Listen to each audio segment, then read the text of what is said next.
Alright, Dej, let's talk about your fight. What's up, everybody, and welcome back to my V-Boxing. Now, Deji, I thought you said you was gonna get rid of this dude in the first round. Went 3 rounds. What happened? What really makes all this really annoying is that the dude was 0-5 before Deji fought him. There's no reason that fight should have went 3 rounds. Y'all know me off of my previous videos. I will be the first person to say that Deji is one of the most technical boxers in the influencer scene. But the man is not consistent. I mean, one moment you got Fat Deji, where like he's not training, he's not really showing a whole lot, he's not really doing what he's supposed to. Then the next minute you got kind of slimmer Deji, where he's actually taking the sport a little bit more serious. He's going out there, getting rid of opponents like he's supposed to be. And then the next moment he's back to Fat Deji, going 3 rounds with an 0-5 fighter. And it's really bad whenever you've got people that Deji said he would beat, or that Deji said he would have a good fight with, getting rid of this dude, Dawoodsavage, in the first round, showing that, hey, yeah, I know this is an easy opponent, let me get him out of here, get this stuff done, and then get on to the next one. This is a warm-up fight.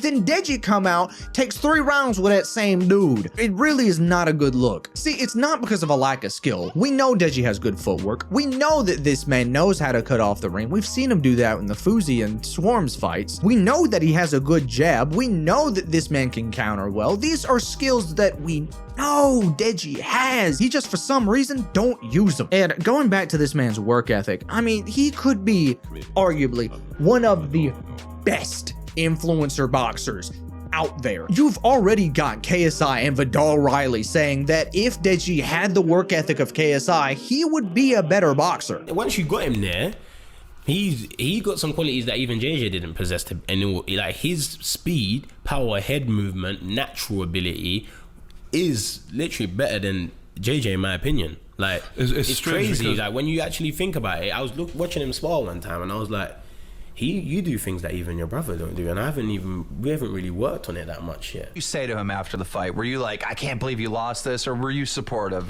No, I was supportive. I was like, I got you, you know, like I'll help you with what you need to do. And you know, I told him he could have easily won. I'd say he's a better boxer than me, like 100%.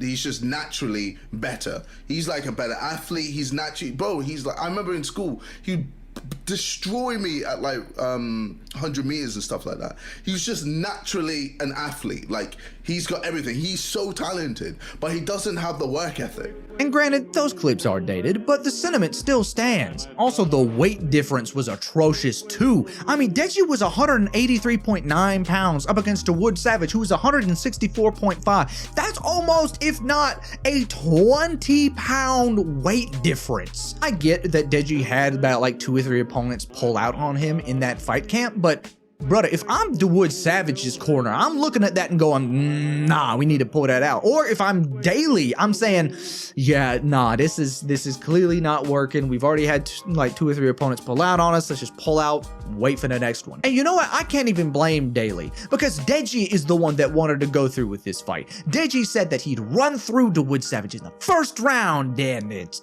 went 3. And again, it's not because he couldn't have gotten rid of Dawoodsavage in the first round. In the first round, he had this man Dawood doing Swarms ballerina dances out there. And what does he do? Does Deji get rid of Dawood after those ballerina dances and end the fight in the first round like he said he would? No, he lets it go 3. And after that ballerina twirl, lets Dawood circle out. The snooze fest of the second round was crazy too, because this man Deji could have gotten him out in the second round too. Could have. Easily, but it didn't. You know, once you really look at it, you notice Deji isn't cutting off the ring. And I don't know why, because again, this is something that we have seen Deji do before against Fuzi and against Swarms, 2 people that I know for a fact are more challenging as fighters, as opponents, than Dawoodsavage could ever be. And this is not coming from a place of hate. This is coming from a dedicated fan. I was a fan of Deji before he ever touched the boxing scene. I loved his content. The man makes funny content.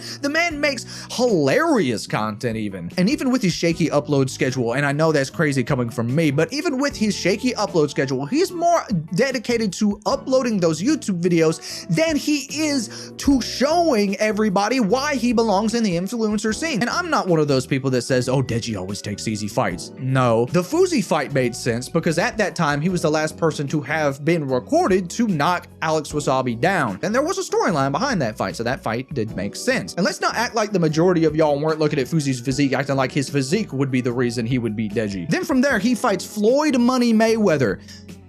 Dog, I don't care what you say, fighting Floyd Mayweather in any capacity is not an easy fight, even though granted that was an exhibition. Again, with the Swarms fight, a lot of people saw Swarms' physique and thought, oh, he would be a really tough fight. And you know what? The fight did make sense because at that time, he was just coming off of a one-punch victory where he broke Ryan Taylor's orbital bone. At that point, just about everybody was screaming up and down that he'd be a good fight for Deji. So let's not try to do revisionist history now. Let's not do that. And even with the Dawood Savage fight, a fight that honestly I don't think should have happened because of the weight difference, even there, Deji had like 2 or 3 opponents pull out on him. Do I still think that fight should have happened? Lord, no. They should have pulled out on that and said, you know what? 2 or 3 opponents pulling out, let's just pull out, wait for the next card. But they didn't, and we saw what happened. But I say all that to say this. With all of the fights, all of the training footage, all the snippets that we've gotten of modern Deji, the man can box. The man does have natural talent for the sport. He just doesn't, for some reason, have the work ethic for it. Now, with that being said, do I think that Deji should quit? That Deji should retire? No. I just think Deji needs to stop being so lazy whenever it comes to the sport of boxing. If he really does want that Alex Wasabi rematch, if he really does want that Jake Paul rematch, he needs to up his work ethic. Because if the Deji that fought Dawood Savage tried to rematch Alex or Jake, as of what he's doing right now, he's not coming out of either one of those fights with a win.